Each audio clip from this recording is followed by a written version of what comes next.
Fala galera, aqui é o Paulo Aragão falando, sejam todos bem-vindos ao Giro Bitcoin, esse podcast diário que vai te informar no menor tempo possível sobre as últimas notícias que agitaram o mercado cripto mundial. Para começar o episódio de hoje, segunda-feira, dia 5 de maio de 2025, cada unidade do Bitcoin está ali na ordem dos 93.800 dólares americanos, com uma desvalorização nessas últimas 24 horas de 1,9% aproximadamente. Desvalorização que tem sido vista pelas principais criptomoedas do mercado.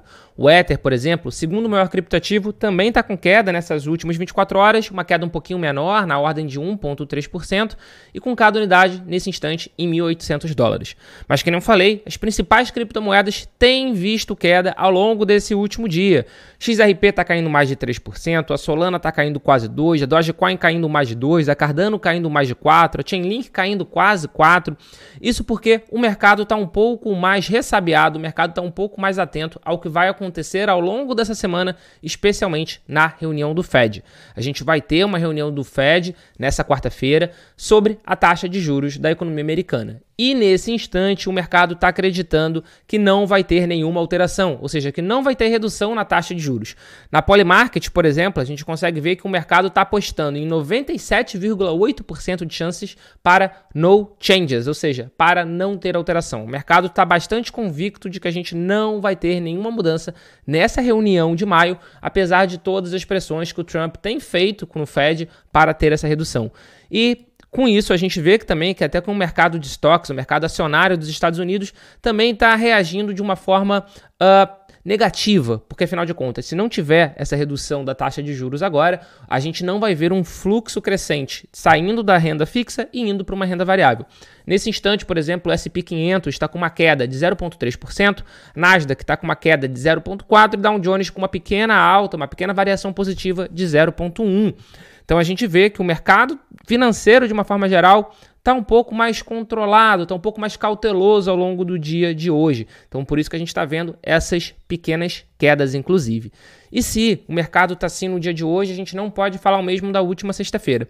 Na última sexta-feira o mercado estava um pouco mais otimista, com condições macroeconômicas boas, com uma melhora na trade war, com diversos rumores, inclusive envolvendo acordos entre Índia e Estados Unidos, que a Índia supostamente teria oferecido para os Estados Unidos um acordo de 0,0, ou seja, zero tarifa de importação do lado da Índia e, consequentemente, zero tarifa de importação dos Estados Unidos para automóveis e aço. Então, o mercado estava um pouco mais otimista. E, inclusive, nos ETFs de criptomoeda, a gente conseguiu ver isso.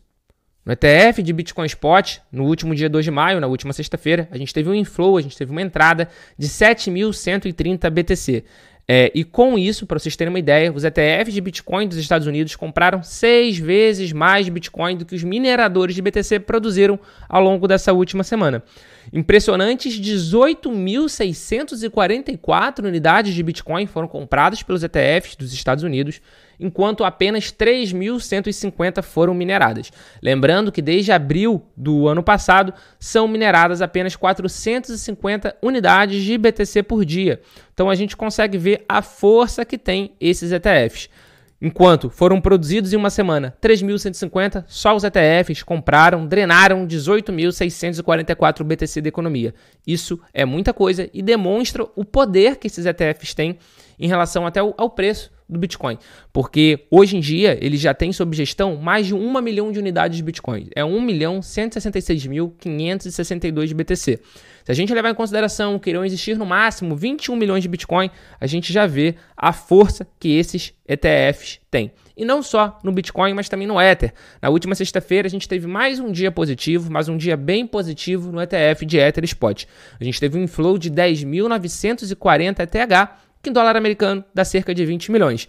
Então a gente conseguiu, inclusive, na última semana, que o ETF de Ether Spot fechasse no verde. Depois de bastante tempo, a gente conseguiu ter uma semana positiva nesse produto, o que demonstra uma clara sinalização de tendência, que inclusive a gente conseguiu ver no preço do Ether. Ao longo dos últimos 7 dias, o Ether está segurando, mesmo com uma queda ao longo dessas últimas 24 horas, o Ether está com uma alta acumulada ao longo dessa última semana de superior a 2%, o que é positivo, porque afinal de contas o Ether estava perdendo para quase todas as principais criptomoedas ao longo dos últimos tempos. E agora ele conseguiu ter uma valorização, enquanto outras criptomoedas estão em queda nesse mesmo período.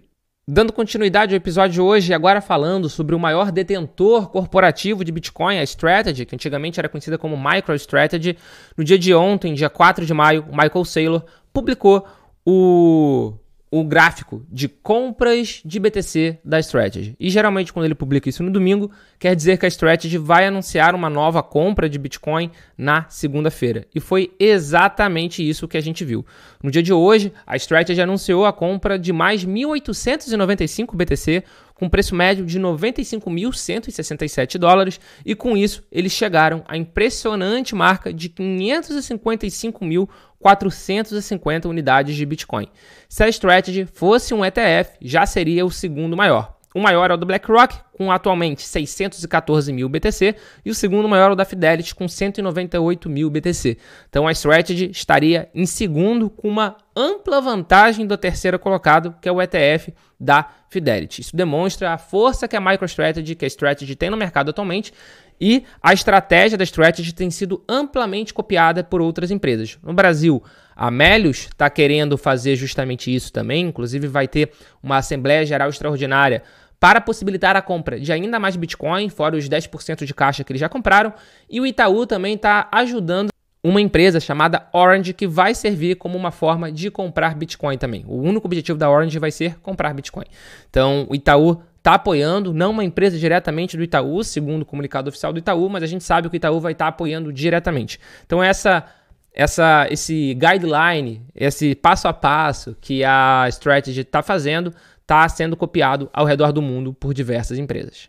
Dando prosseguimento no episódio de hoje e dando um update, uma atualização de uma notícia que a gente debateu aqui no Giro Bitcoin ao longo da última semana, o estado do Arizona, nos Estados Unidos, tinha tudo para se tornar o primeiro estado americano a adotar uma reserva estadual de Bitcoin. Foi aprovado no legislativo estadual e só dependia da sanção da governadora. E, infelizmente, na última sexta-feira, o que aconteceu foi o veto. A governadora do Arizona, Katie Hobbs, vetou um projeto de lei que permitiria ao estado incluir BTC em suas reservas oficiais. Abre aspas. Hoje vetei o projeto de lei 1025 do Senado. O sistema de aposentadoria do estado do Arizona é um dos mais fortes do país porque realiza investimentos sólidos e bem informados. Os fundos de aposentadoria do Arizona não são um espaço adequado para o estado realizar investimentos não testados, como em moedas virtuais. Vale ressaltar que já tinha sido aprovado na Câmara e no Senado do Arizona e só dependia de fato dessa sanção. De qualquer forma, foi vetado, o que inclusive já gerou diversas críticas da comunidade sobre a ignorância da governadora sobre a questão do BTC. Inclusive, políticos do próprio Estados Unidos estão falando que o Arizona precisava do BTC, não é o BTC que precisa do Arizona. De qualquer forma, existem outros estados que estão com esse projeto em tramitação e provavelmente serão os pioneiros nessa questão, né? Hoje a gente já tem outros diversos estados com esse projeto de lei de compra de BTC e inclusive a gente já tem uma cidade americana que iniciou uma reserva municipal de Bitcoin com doação.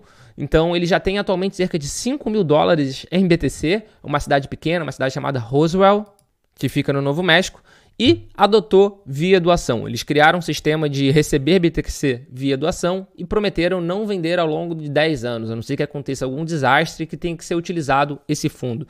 E essa venda só poderia acontecer após plena aprovação em todo o legislativo municipal.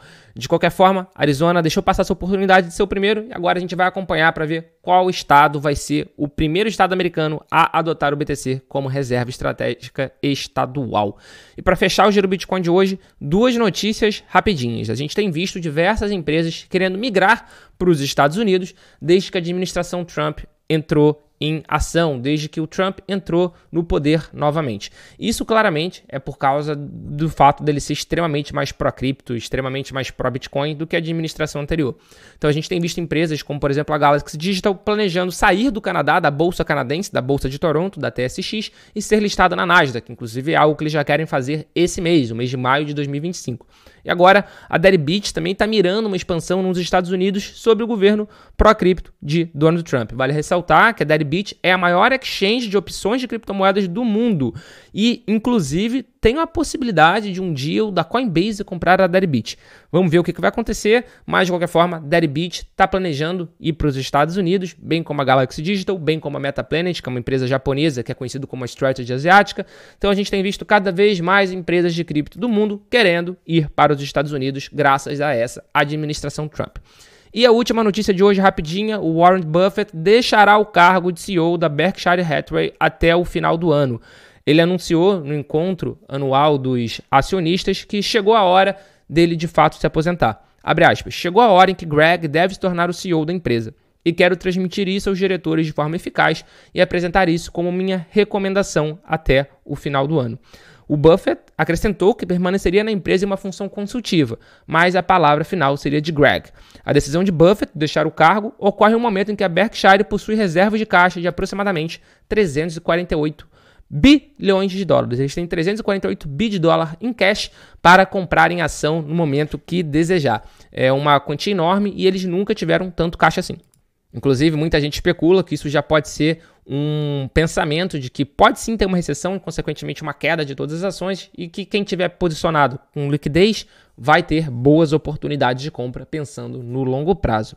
Esse foi o Giro Bitcoin de hoje. Muito obrigado pela sua companhia. Se você chegou até agora, você já sabe. Dá o seu like no episódio, se inscreve no canal se estiver vendo pelo YouTube, tá pelo Spotify, tá pelo Deezer, Apple Podcasts. Passa a seguir a gente, dá 5 estrelinhas, que isso ajuda muito o nosso trabalho. Muito obrigado pela sua companhia e a gente já tem um encontro marcado aqui no nosso episódio de amanhã. Valeu!